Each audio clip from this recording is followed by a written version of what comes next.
तो कंजक्टिवा के आपने पूरा चैप्टर पढ़ लिया, ठीक है।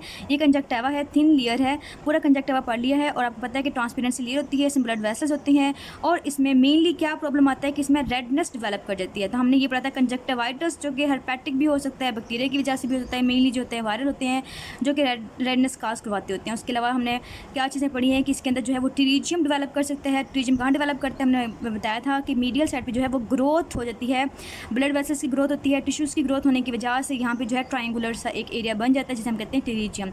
इसके अलावा पिंगुला पढ़ा था हमने, ठीक है। तो ये चीज़ें सारी जो है कंजक्टिवा के अंदर पड़ी थी। इसके अलावा हमने पढ़ा था सब कंजक्टिवल हैमरेज जो कि कंजक्टिवा के बिल्कुल नीचे होती है, ठीक। कंजक्टिवा को उठा दिए तो उसके नीचे सब कंजक्टिवल हैमरेज होते हैं, उसकी हमने सिर्फ कॉजेज पढ़नी थी। उसके बाद जो एक टफ सी लेयर आती है जिसे हम कहते हैं स्क्लेरा। तो अगर हम स्क्लेरा को देखें, इसको अगर हम रिमूव करें, कोशिश करते हैं कि इसको हम रिमूव कर सकें। तो अगर हम इसको रिमूव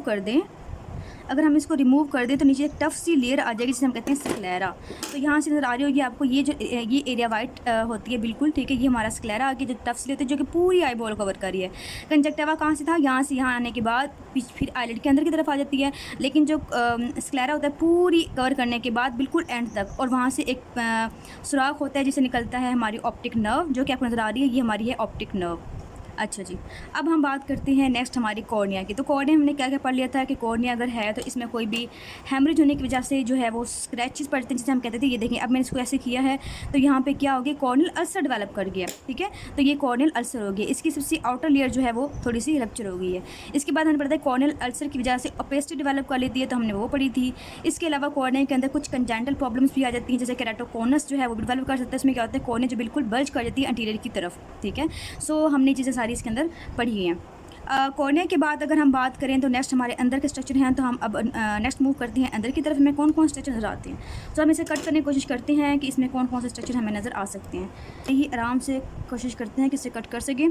तो इसमें हमें लिक्विड कौन कौन से मिलेंगे, आपको पता है कि एक्वस ह्यूमर मिलेगा हमें, और हमें क्या मिलेगा, विट्रस ह्यूमर मिलेगा। एक्वस ह्यूमर जो होता है वो लिक्विड ही होता है, और विट्रस ह्यूमर जो होता है वो हमारा होता है जेली लाइक मटेरियल।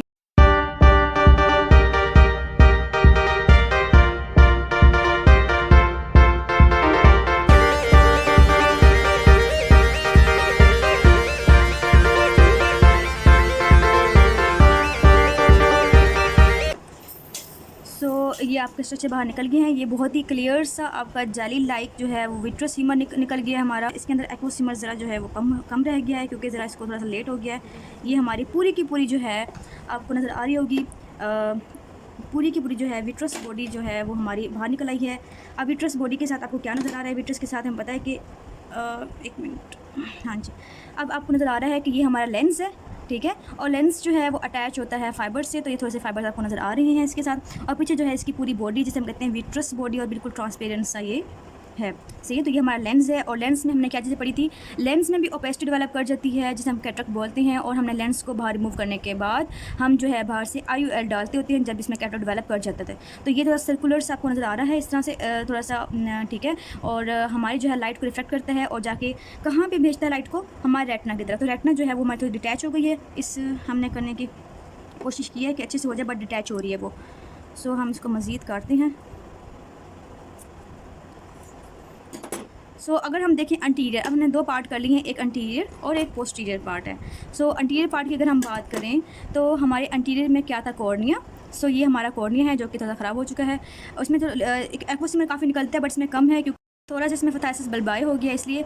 अच्छा जी, हम देख रहे हैं पोस्टीरियर साइड से रेटिना के, तो क्या चीज़ थी, posterior side of the retina से हमें मिलना चाहिए था आयरस। तो आपको आयरस मिल रहा है, ये हमारा जो है ये आयरस इस तरह से, ठीक है। आयरस जो है वो कंट्रोल करता है हमारे पीपल के साइज़ को। तो हमें पता है कि आयरस जो है वो सप्लाई होता है दो फाइबर से, एक होता है सर्कुलर, एक होती है हमारे रेडियल फाइबर्स। जो रेडियल फाइबर्स होते हैं वो क्या करते हैं, पीपल को डायलेट करते हैं, और सर्कुलर होते हैं वो करते हैं इसको कॉन्स्ट्रिक्ट करवाते हैं। जो कॉन्स्ट्रिक्ट करवाती हैं वो पैरासिम्पैथेटिक सप्लाई होती है, और जो डायलेट करवाते हैं वो सिम्पैथेटिक सप्लाई होती है। अगर हम अलग करने की कोशिश करें आयरस को, ठीक है, तो ये बड़ी ईजीली अलग हो जाएगा इससे। हम अलग करके देखते हैं कि हमारा जो आयरस है वो किस तरह से अरेंज होता है। ये आपको बताते चलूँ मैं आपको कि आरएस की अंटीरियर जो ये मैं अब डाल रही हूँ यहाँ से, तो यहाँ पे एक एंगल होता है, ठीक है, जैसे हम आयरोकोर्नल एंगल करते हैं। यहाँ पे कैनाल ऑफ शलीम होती है जो कि ड्रेन करती है हमारे एक्वस ह्यूमर को। हमारा इंशाल्लाह नेक्स्ट चैप्टर यही होगा ग्लाउकोमा वाला, कि जिसके अंदर क्या होता है कि जो ड्रेन है वो नहीं होती। ड्रेनेज क्यों नहीं होती कि वहाँ पे एंगल जो है वो क्लोज हो जाता है किसी वजह से, तो ड्रेनेज ना होने की वजह से वहाँ पे ग्लाइकोमा डेवलप कर सकता है। IP जो है वो बढ़ जाता है, बढ़ने की वजह से जो है ऑप्टिक डिस्क में चेंजेस आती हैं। चेंजेस आने के बाद VN जो है वो इफेक्टेड होती है। सो हम आयरिस को अलग कर लेते हैं। सो ये हमारा आयरिस कम्प्लीटली अलग हो गया है, ठीक है। हम इसको ज़रा बाहर निकालते हैं। सो ये हमारा आयरिस है जो कि कंट्रोल करता है हमारी पीपल के एरिया को, और हमारे जो आई का कलर होता है वो भी आयरिस ही देता है हमें। सो ये आपका आयरिस आ गया, ठीक है। सो ये हमारी जो है वो रेटिना है।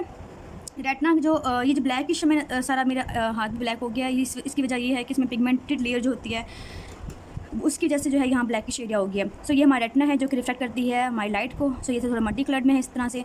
और इसके बाद जो है ये वाला ये अटैच है किसके साथ, ये वाला है यहाँ पे ऑप्टिक डिस्क है। ऑप्टिक डिस्क कौन सा एरिया होता है, वो होता है जहाँ पे जो है सारी की सारी ऑप्टिक नर्व्स जो होती हैं वो जाके इसमें जाती होती हैं और ऑप्टिक जो है वो नर्व बनाती होती हैं। सो यहाँ पे सारी ब्लड वेसल्स भी होती हैं, ठीक है। इस एरिया में ये सारी ब्लड वेसल्स नज़र आ रही होंगी आपको। सो हमने क्या क्या रेटिना पढ़ना है, हमने पढ़ना है कि हाइपरटेंशन की वजह से अगर हाइपरटेंशन की वजह से अगर ब्लड सप्लाई ख़राब हो जाए तो उसमें क्या क्या प्रॉब्लम आ सकती हैं। डायबिटीज़ की वजह से ब्लड वेसल्स में क्या क्या चीज़ें आती हैं कि जो रेटिना को प्रॉब्लमेटिक करवाती है और VN भी ख़राब करवाती है। सो ये हमारी ऑप्टिक नर्व है। और एक और चीज़ जो मैं आपको दिखाना चाह रही थी लेकिन अब वो क्लियर नहीं है, ठीक है। जिसे हम कहते हैं पेपिला कहते हैं। पेपिला वो एरिया होता है जहाँ की फोकस सेंट्रलस होता है जो कि मैक्सिमम VN करवाता होता है। ये हमारी ऑप्टिक डिस्क है। ऑप्टिक डिस्क में क्या होता है कि रोड्स एंड कोन्स जो है वो एब्सेंट होती हैं। सो इसे हम कहते हैं कि हमारा ब्लाइंड स्पॉट है। सो अगर ये जो है इस तरह हम देखते हैं, ब्लाइंड स्पॉट जो है हमारा ब्लाइंड स्पॉट जो होता है वो मेनली मीडियली लोकेट होता है एनाटॉमिकली, लेकिन इसकी जो वीन होती है वो इस तरफ होती है। सो इस तरफ जो इस तरफ होती है, जो इस तरफ जो हमारा एक ब्लाइंड स्पॉट आता है, जब भी आपने परफॉर्म भी किया होगा ब्लाइंड स्पॉट का, कोई भी रेड कुछ भी ऐसा रेड या फिर कोई भी चीज़ ऐसे पेंसिल लेके आप मूव करवाएं पेरिफेरी से, अगर आप मीडियली आते हैं तो अगर हम इस तरह से पेरिफेरी मीडियली आते हैं तो एक पॉइंट ऐसा आता है कि वो चीज़ आपको नज़र नहीं आती, वो बिल्कुल डैमेज हो जाती है, बिल्कुल अगर आप सामने देख रहे होते हैं। सो वो एरिया वो इलाका होता है जो कि ऑप्टिक डिस्क वाला होता है। तो ऑप्टिक डिस्क में कोई भी रेटिना रोड्स एंड कोन्स नहीं होते, इसलिए वो ब्लाइंड स्पॉट कहलाता है। सो यहाँ से जो है वो ऑप्टिक नर्व निकल रही है और निकलने के बाद हमें यहाँ पीछे से जो है ऑप्टिक नर्व नज़र आ रही है। तो हम इसे मज़ीद क्लियर करते हैं। सो मैंने कोशिश की है कि ऑप्टिक नर्व को जो है वो बाहर निकालूं। सो ऑप्टिक नर्व जो है वो 5 सेंटीमीटर लॉन्ग होती है और CNS से आने के बाद ये यहाँ आती है।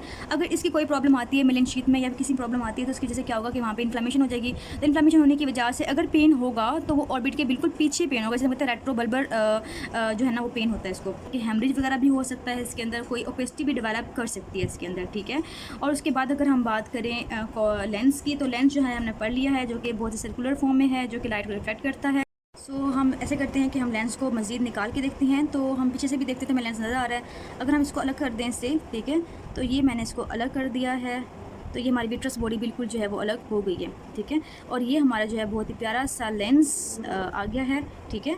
तो ये आपको नज़र आ रहा होगा, बिल्कुल छोटा सा लेंस। और इसकी जो है अगर इसने लाइट को रिफ्लेक्ट करना है तो ये क्या करेगा, ये अपनी शेप चेंज कर देगा, जिसे हम कहते हैं अकोमोडेशन।